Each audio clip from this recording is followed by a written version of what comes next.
ఉన్నాయంట. ఎట్లా ఉన్నాయంట?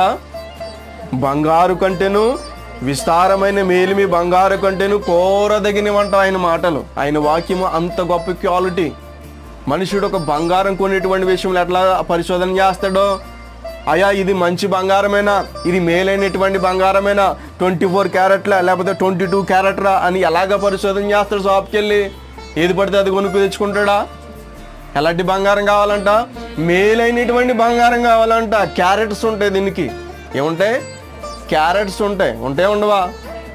ఆ క్యారెట్ని బట్టి నువ్వేం చేస్తూ ఉంటావు? ఆ బంగారాన్ని కొనుక్కుంటావు. దానికంటే మేలైనదంట ఈయన వాక్యము. హల్లెలూయా. నువ్వు బంగారాన్నే చూస్తూ ఉన్నావు. బంగారానికి మించిన మేలైన మాటలు మనకు అవసరం లేకపోతుంది. ఈరోజు ఆయన మాటలు మనం వెతకలేకపోతున్నాం, అనే వాక్యాన్ని మనం ధ్యానించలేకపోతున్నాం. ఈ లోకంలో మేలైనదైతే దానికి మించిన మేలైనటువంటి గ్రంథం మనకు దేవుడు ఇచ్చాడు. ఏ గ్రంథం ఇచ్చాడు దేవుడు?